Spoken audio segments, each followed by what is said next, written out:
Greetings folks from a very hot and sticky Mr. Go figure in a very hot and humid UK, and I hope you are all managing to remain cool, calm and collected wherever you are in collecting land, and welcome back to the channel for another 1/6 scale figure unboxing and review. So I seem to have been waiting for this forever, and finally it has arrived. Yes, it is none other than Kaustic Plastiks' 1/6 scale take on Lon Chaney from the 1927 lost masterpiece that is Todd Browning's London After Midnight. Regulars to the channel will know my love affair with Kaustic Plastik. I make no bones about that one. I make no secret of it. I think they are one of the best 1/6 scale manufacturers working in the business today. And regulars to the channel will also know my love of classic horror. And London After Midnight, what can I say? After their Phantom of the Opera release, sat next to me here on the right hand side, I was so looking forward to this, so glad to finally get my hands on it. It is the web exclusive edition, and yeah, it is their take on the makeup and horror genius that was Lon Chaney. The movie itself, I'm probably preaching to the choir with this one, but was made in 27. And the one remaining copy was unfortunately lost in an MGM vault fire in 1965. So really there is no copy out there, so it's been lost to the world essentially. However, if you are interested in seeing the closest thing to the movie itself, I did discover on YouTube, and I'm going to check the name here. Yeah, they're called Bakamon, and I believe it is a Japanese guy who has managed to take some of the still footage, applied some AI, and lovingly recreated the movie, or as much as can be recreated from what we've got left. So I'll leave a link to that in the description below. In my opinion, it's probably the closest thing we are ever going to get to actually seeing the original movie. But enough of my rambling. But before we dive in as well, I'd just like to say an enormous shout out to everyone who supported the channel as always. And please drop a like and hype on this video, as it helps other people find Go Figure. And if you haven't already, be sure to mash that subscribe button and bell notification icon so you're not missing any of the 1/6 scale news, reviews, showcases, tours, previews and all that other good stuff we've got coming up. So usual format for this video folks, we will take a quick look at the boxes, then it'll be down onto the table for the accessories, then it will be out with London After Midnight star himself for a close-up look, and we'll be wrapping the whole thing up with the usual showcase at the end. So without further ado, let's dive in and take a look at those boxes. Okay folks, so it's box time. There are 3 boxes with this particular figure because I went for the exclusive version. You've got the figure, you've got diorama base, and you've got the clock, the grandfather clock. Let's take a look at the figure itself first. Now, pretty much the figure is the standard version. I believe the deluxe version, there were 3 different versions, is the figure and the clock, and then the exclusive version is all 3. But yeah, let's take a quick look at the figure box. And I've got to say, Kaustic Plastik have done it again with the artwork. Same artist here, and that they use pretty much all the time, and I think it's phenomenal. This sort of ink blot take on the main character there of Lon Chaney is just great. I think it looks absolutely phenomenal. And if you want to do any comparisons, I believe that's actually a photo there on that particular box. But yeah, great black and white artwork here. It says London After Midnight, top right hand corner. You've got Infinite Statue Collectibles Kaustic Plastik exclusive edition at the bottom there. Flip it round the back, just got this black and white design continued. You've got the usual credits and warnings at the bottom there, and you've got the limited edition exclusive number. This is 5 out of 100. It is a slipcover design. On the sides here, you've got a list of everything that's included in the box, and just a continuation of that black and white pattern. Let's pop this slipcover off and take a look at what's underneath, if it will come off. Okay, as always, the usual windowed sort of section on the front here, so you can see the figure underneath. And looking very good he is too. You've got this sort of red pattern on the top. It says London After Midnight across the top there. Got a shot of the figure itself on the back there, and a breakdown of the movie, the character, and of Kaustic Plastik as well, if you aren't already familiar with them.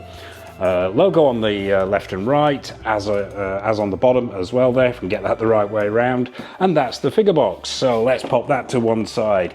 You also get the The grandfather clock as well. Now this comes in a really sturdy, nice cardboard, quality heavy duty cardboard disc, because it's got some weight to it, with it having the polystone resin clock inside it. The interior of this is very simple. It's just black foam that's been sellotaped together around the clock itself, but the design is relatively simple but very effective. You've got London After Midnight on the top there, that blood dripping down. It says luxury resin accessory. And you've just got cobwebs here and the top of the clock on the other side. More cobwebs on this side, more blood dripping. And around the back there, you've got a still from the film where the main character stood with the main female character at the top of the staircase in the house there, with the clock in the background. It says London After Midnight on the bottom. Nothing on the bottom, London After Midnight on the top as well. So that's the clock box. And finally, you have the diorama. I'll reach across here and bring this one out, and yeah, cracking photograph there of Lon Chaney on the front, still from the movie itself, looking suitably menacing there, wearing the top hat. With the rather unpleasant looking pointy teeth, those manic eyes, and that pose that we've all come to know and love. Says London After Midnight at the bottom there, infinite statue, once again all those details on the bottom. You've got more cobweb design on the left hand side, just plain on the right.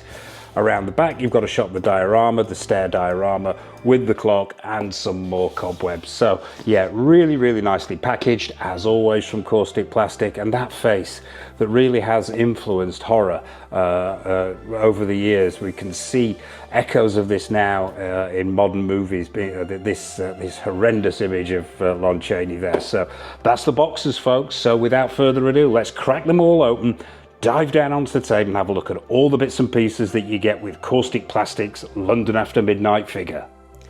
Okay folks, so accessories out, and there is an absolute shit ton of stuff here, so we're going to zip through this as quickly as we can. We'll start with the mundane stuff as we always do.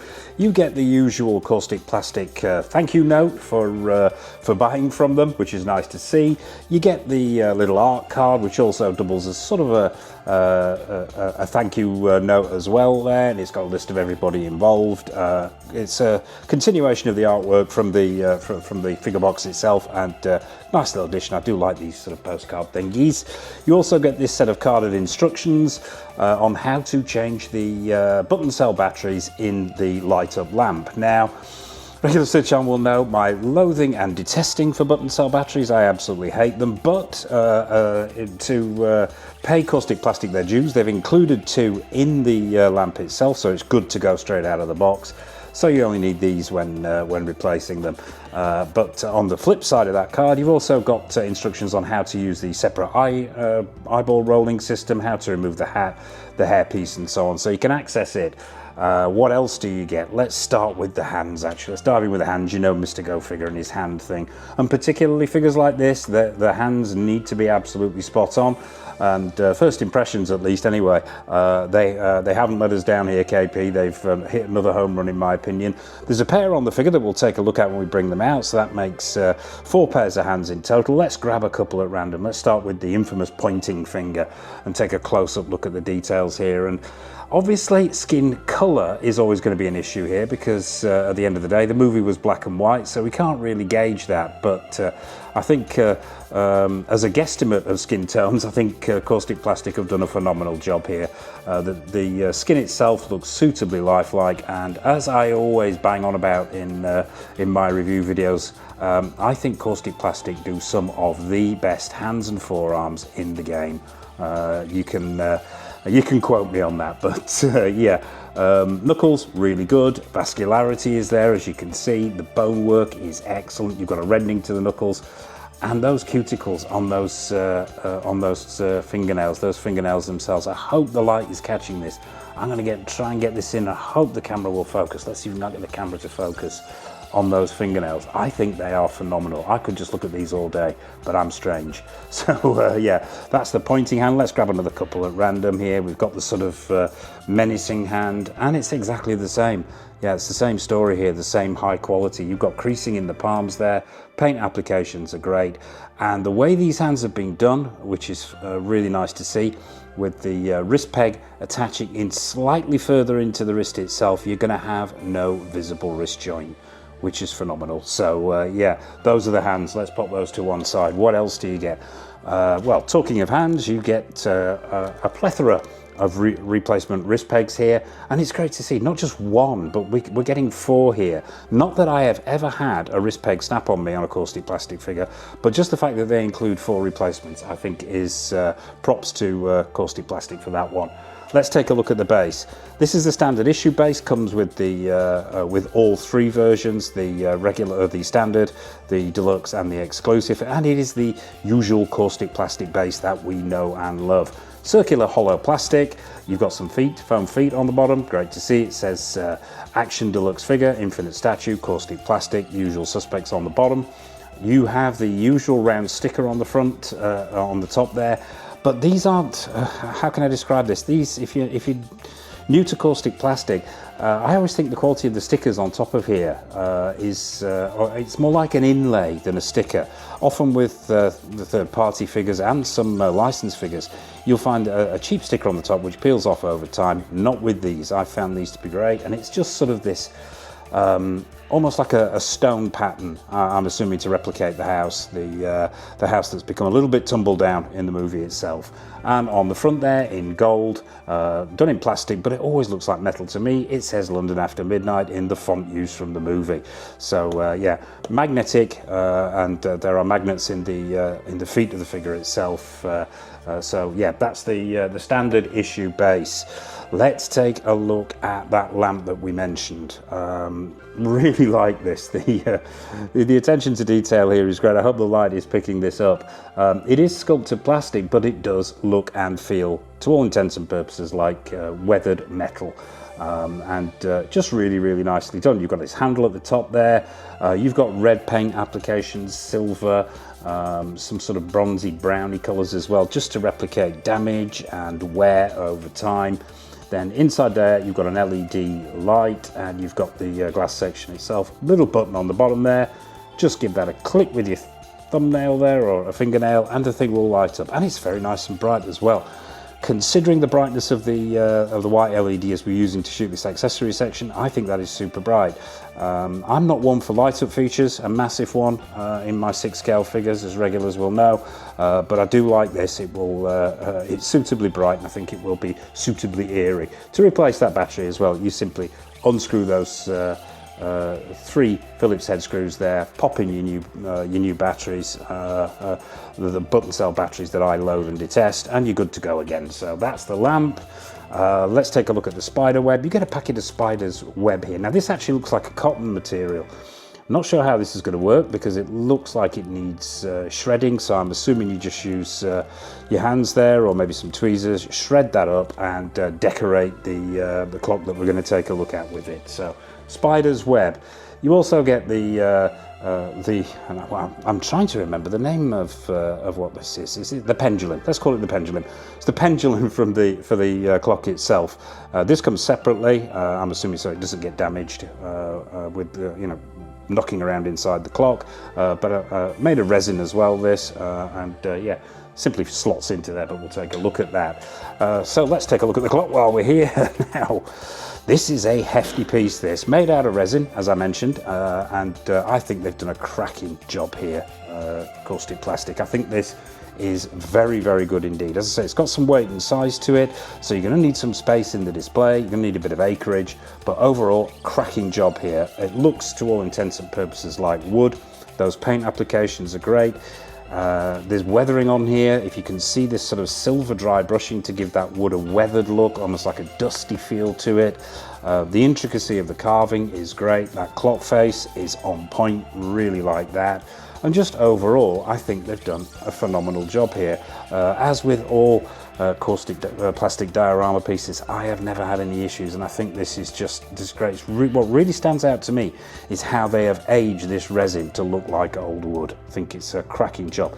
You've got dust here on the bottom there, if the light's catching that, dust on the edges.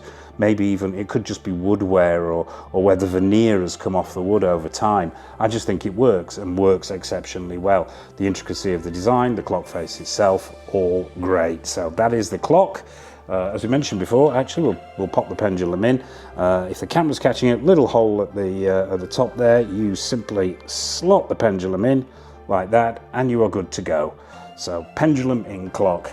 While we're on bases, let's take a look at this hefty boy now. This is the second of the 2 diorama pieces that comes with the exclusive edition, meant to replicate the top of the stairs where the grandfather clock itself is situated. Once again, I'm going to assume resin polystone, very hefty. You're going to need some space for this, but not quite as much space as you would for the Phantom of the Opera figure that they released recently. Now that had acreage. This is a little bit smaller and a little bit easier to manage. But overall, it's relatively simple but effective. You've got this surface at the top here which has been painted to look like wood, floorboards. Once again, you've got that sort of, and I'm going to call this where the varnish has come off. It feels more like varnish than that's been removed than anything else, but you've got this flecking as well. Top step, that's continued too. And I'm going to assume this is magnetic as well for the other pieces. Oh, forgot to mention as well, both pieces, both the clock and this, have this felt pad on the bottom, so should minimize slippage in your display. And finally, you have the 2 capes. Now, I was surprised to see that there were 2 capes with this. I knew there was one, but I wasn't expecting the other. I'm assuming this is the one that comes with the standard and the deluxe version, and then this is the web exclusive one. I think these are really, really well done. You've got, straight away, you've got thin, pliable wires in there, so it's posable. It's not, say, as thick as a Batman cape, or it's slightly thinner than that. The material, now, I'm not going to say this is leather. I don't think it's leather. I think this is a PV type material. It's a fake leather. How this is going to stand the test of time, I don't know. Right out of the box, it looks very, very effective, but time will tell, and we'll have to wait and see. Quite thin, but it's lined with material on the other side. As I say, posable with those wires in there. You have the hooks on either side here. I'm going to assume these go over the wrists, and this one goes over the neck, and then you can pose away to your heart's content. So that is cape 1, but with the exclusive edition, you also get this sort of bat wing effect cape. Now, those who've seen the film, or at least what remains of the film, will know this is the cape that he's wearing when he menaces the housekeeper, and it's probably the iconic look from the film where he raises his arms, and it's a slightly different style of cape here. As you can see, it's slightly smaller with more cutouts in it, but it's pretty much working on a similar principle, although it's gathered in the center there. You've got the hooks, as with the other one. You've got the wires. Well, the wires themselves on this one actually are slightly different. They don't radiate out from the center, although there is one center wire there. The wires on this particular one run down the edges, so you can shape those edges, but as you'll see in the showcase section at the end there.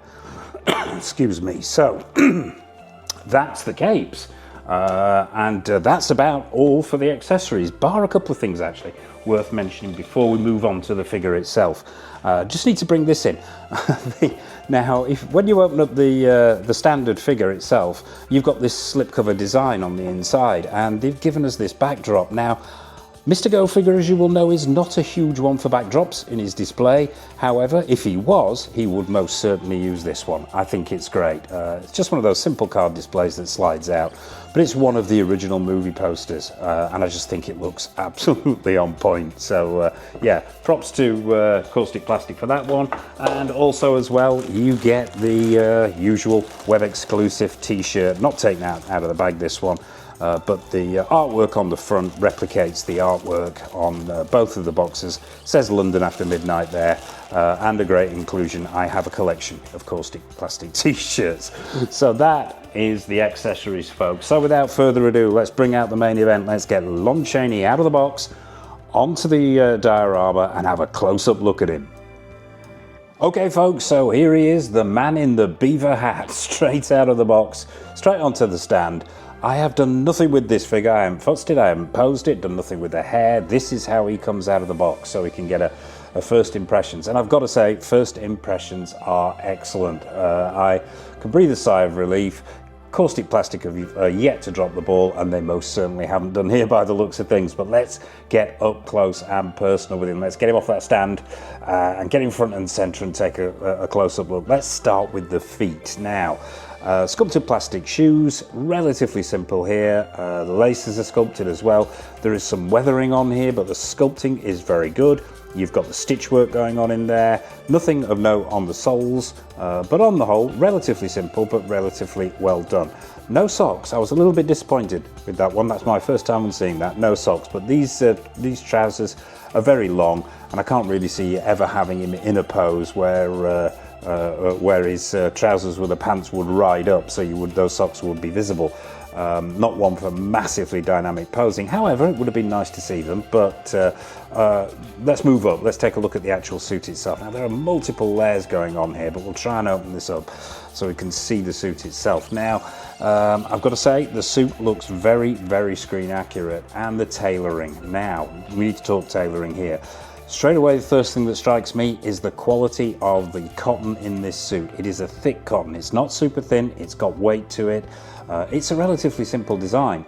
You've got that 4-button jacket going on there with the high collar and the straight pants. So not exceptionally complex, but what Kaustic Plastik have done here, and we'll get to why that's just fallen off in a minute. What they have done here is just given us exemplary quality, as they always do. Stitch work on the front of this jacket itself is excellent, as you can see here. And I always bang on about the 6 scale stitch work has to be on point, and a suit being one of the hardest things to do, and it looks like Kaustic Plastik have nailed it again here.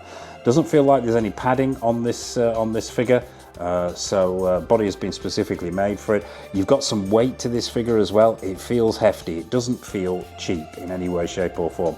Quick check of the articulation. The knee joint, yeah, nice and smooth ratchet going on there. No issues at all. That foot needs squaring off a little bit, but overall, yeah, they feel buttery smooth, these joints. The hip joint there, legs will go out to the side, forward and backward. I'm not going to overextend this because of the constrictive nature of the suit itself, but they just feel so smooth, these joints. I do like Kaustic Plastik bodies. The overcoat on the top here is more of a man-made fibre, or it could be a cotton actually, but more of a finer brushed cotton. So you get that contrast in the weave between the fine weave of the jacket itself and the coat. The screen accuracy looks on point as far as I can tell with this design. Simple design, collarless jacket with the buttons down the front here. You've got button on each of the ends of the sleeves there. You've got this sort of seam line that runs around the back, seam line that runs the full length there. No wires in this coat. But that's fine, because this one really isn't one that is the one that gets dynamically posed. Underneath there, you can see that it's lined, man-made fibre, excellent stitch work again. Moving up to that shirt now, you can't see much of this shirt because of the nature of the collar on this coat. But the shirt itself looks very well stitched from the stitch work that I can see, and you've got this sort of super shiny white bow tie going on, not unreminiscent of Bela Lugosi's Dracula there, with the way they've achieved this effect. But the material is really good. That is not going to need futzing. That's not going to move. That is solid and set in place. And we've got silver buttons on that shirt, if you can see them there. I'll try and open that jacket up. I'm not going to peel back the layers too much on this figure, so I imagine getting them back on might be not the easiest job in the world. You've got pockets on the jacket underneath. They don't function, but that's fine because they don't need to.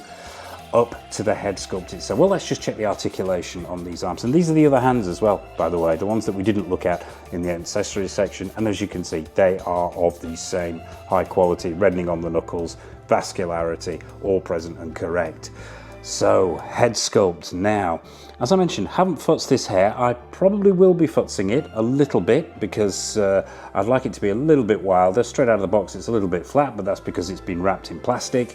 And yeah, they've gone the rooted hair version, and I don't think there was any real alternative here. I don't think it would have worked with the sculpted hair version. I think this is the road to go. Obviously, as I mentioned before, movie is black and white, so determining the colour here, we know it was light, we know it was white or grey, but what Kaustic Plastik have done here is they've weaved in the artificial hair a number of different colours. You've got this sort of silvery colour and different shades of silver going on there, and then there's almost, if the light's catching this, a sort of a bronze hue to it with some almost purples in areas as well at the tips there. But overall, I think that hair looks super effective. Around the back here, yes, it does need some work. I'm going to have to muck around with this. Yeah, you've got streaks going on in there, tonal changes, and it all looks on point. The head sculpt itself now, it's the expression they've gone for, it had to be the iconic one. The skin tones and textures are the same as the hands there, they just work. And having seen the film, seen what's left of the film on multiple occasions, I've got to say they've caught Lon Chaney perfectly here. Let's start with the expression. Yes, it had to be this expression, as I say, iconic expression, but the eyes are the first thing that strike me here, and the way that Lon Chaney did his makeup to accentuate those eyes is captured really well. You've got that manic look going on. I'll try and get this as close as possible and hope the camera focuses so you can see these eyes. Super glassy with that sort of yellow tinge to them, and even down to a very, very subtle bloodshot effect around the edges of the eyes. You've got them, they're deeply set with that sort of almost blacky purpley makeup around the eyes themselves.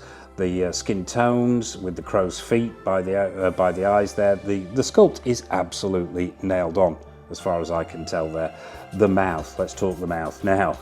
You've got those super sharp teeth here. Now the effect has been achieved, I think, and that this is, don't quote me on this, I'm just trying to get as close as possible to see this, rather than actually sculpting individually pointed teeth. I think that effect may have been achieved by the black paint application in between the teeth there to give them that sort of razor sharp fang-like look. But it works, even really, really close up, it still works.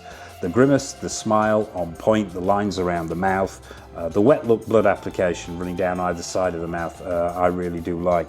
If I had to, I wouldn't even say it's a niggle, it's more probably personal taste. I would like to have seen a swap out head sculpt with the normal teeth, because we do see that look for Lon Chaney in the film on a number of occasions, and that would have been a nice little bonus. But overall, I think if we were only getting the one head sculpt, it had to be this one, and it just works. It is excellent in my opinion. That is an outstanding head sculpt. To get to the eyes, as we mentioned before, you simply remove the top hat, which is sculpted plastic, and yeah, just sits on top magnetically there. And around the back here, and I'm not going to attempt this on camera, you have to, I believe you have to lift this whole hairpiece off. Now I'm not 100% certain how that works. I think it comes out, I think you have to slot it out. I'll see if I can do this on camera. Yeah, there you go. It just, and I would recommend being careful here. Let's just stand him up and see if we can't get this to work. Yeah, just comes off. Two magnets on the back there. You can see where that hair is weaved in to this section, and you've got the two usual joysticks that can move around there, so you can set the eyes to any position you want, and that simply reattaches magnetically. Very, very simple, but very, very effective. Let's put that top hat back on. I've got to say, I am stunned with this piece. Kaustic Plastik haven't let us down again.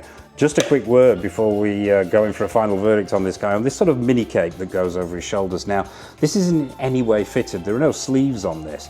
It simply rests, and I shall attempt to do this on camera. It rests over his shoulders like that. It's wired, this sort of mini opera cape, and so it just rests there, taking it off for when you want to obviously put either of the two swap out capes on. The same material as the coat underneath. Wiring is really nice, runs all the way down the front there, so you can futz around with that to your heart's content. So there you have it, folks. That is Kaustic Plastik's take on the man in the beaver hat from London After Midnight. I suppose we need to go in for a final verdict on this guy, so let's swap out the look, put him in a pose, get him onto that diorama base, and go in for a final verdict. Okay, folks, so it's verdict time on Kaustic Plastik's take on the man in the beaver hat. This is just 5 minutes of futzing around with this figure. Just added a little bit of cobweb there and just did a little bit of futzing with the hair. And straight away you can see this thing, if you spend time with this thing, this is just going to be absolutely stunning. Well, it already is absolutely stunning. I'm going to start with the good stuff in this verdict because there is no bad stuff. Yes, I think you can guess where this is going. Let's talk diorama base. Absolutely on point. Not an enormous footprint, which is great to see. Love the paint applications, love the detailing. That grandfather clock we've already talked about. I think it's wonderful. Loving these cobwebs. They are great fun to muck about with. The figure itself, what can I say? Proportions, scale, screen accuracy are all there in spades. The hair, yes, it's going to take a little bit of futzing. I've had a quick go here, but I'm going to need to get some product in there to get it to where I really want it to be. But the fun is in the futzing with this figure. The outfit itself, absolutely stunning. The tailoring here is by far and away some of the best in the 1/6 scale world as far as I'm concerned. I think Kaustic Plastik have absolutely nailed that one again. Stitch work impeccable. The materials that they've used are superb. You've got the purse system, you've got that superb head sculpt. I can't fault the head sculpt. The skin tones, the skin textures, the sculpt itself, absolutely on point. There is nothing here that I can find a fault with, and you know where this goes with Mr. Go Figure. When I can't find a fault with something, it's going to end up being a 10, and I am struggling. I'm wanting to find something to mark this down with, and it just simply isn't present. Everything just works. It's the complete package.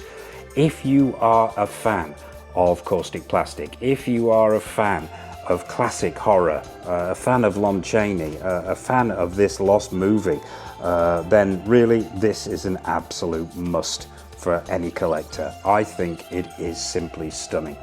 And as I mentioned before, with all the accessories thrown in, with the quality of the figure itself, with this amazing diorama, if there's no fault, then you know where we're going. It's going to be a 10. Yeah, absolutely a nailed on 10 for Mr. Go Figure at least. And a definite contender for Figure of the Year from Kaustic Plastik here. But what are your thoughts on this piece? Do you have this figure in your collection? Are you a Lon Chaney fan? Are you a Kaustic Plastik fan? Are you waiting for it to arrive because it's taking some time in certain quarters to turn up? Do you have it already in your collection? What are your thoughts on this? I personally think this is a 6 scale masterpiece, but I would love to hear your opinion on it. So please drop a comment in the comment section below. Nothing is off menu, and I would love to hear your thoughts. What have we got coming up on the channel? Well, there's plenty more 1/6 scale reviews from Hot Toys, from InArt, from Susu Toys, Present Toys, XO6, and of course Kaustic Plastik. Yeah, there's plenty more tours, plenty more previews, plenty more news, plenty more showcases. So as I mentioned at the top there, be sure to hit that subscribe button and bell notification icon so you're not missing any of the good stuff. And I suppose all that remains for me to say is from myself, from the 10 out of 10 that is Kaustic Plastik's take on Lon Chaney from London After Midnight. A massive thank you for watching, as always, and until next time on the channel, take care of yourselves, happy collecting, and it's over to the showcase.